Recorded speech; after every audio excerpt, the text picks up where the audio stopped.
This is the Qelbree wrap-up I've been sitting on for months. Not because I forgot what happened, it's because the real reason I stopped is the part I didn't want to talk about.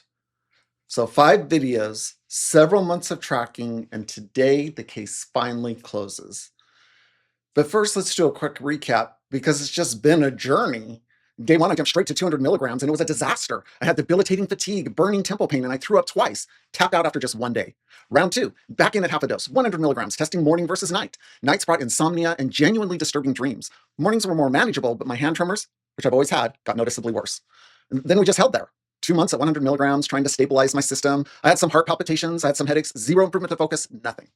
So after 2 months of nothing, we tried 200 again. And this time, no disaster. Just steady energy, no caffeine needed, and for the first time, real focus, the kind I'd been chasing this whole time.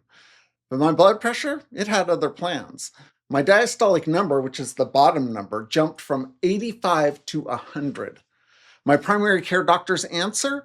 Let's add more blood pressure medication.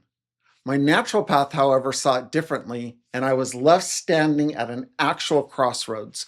Do I keep the brain benefits and manage my heart, or do I protect my heart and lose the only progress that I've made?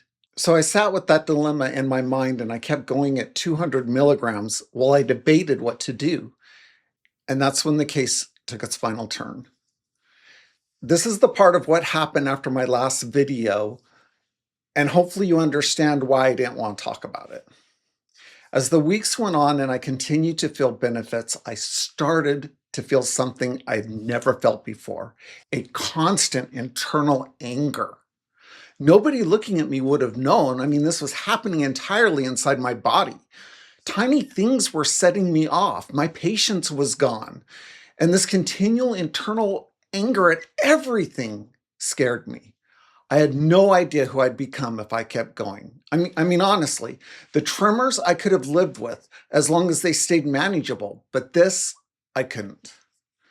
I didn't tell anyone about this internal anger except for my ADHD therapist because I was ashamed at how it was changing me. So the blood pressure dilemma, it never actually got to the final vote. The anger was the real deal breaker.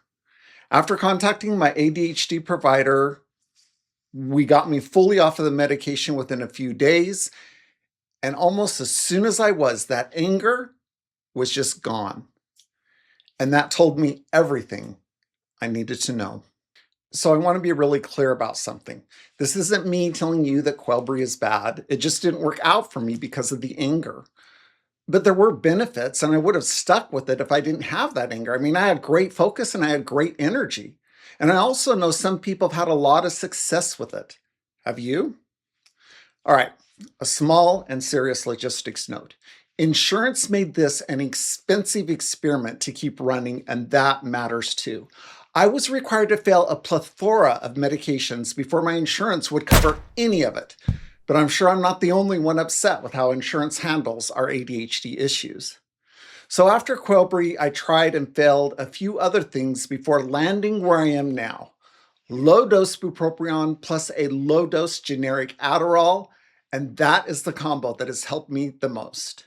If you want that full story, be sure to subscribe and set your notifications to show all of my videos.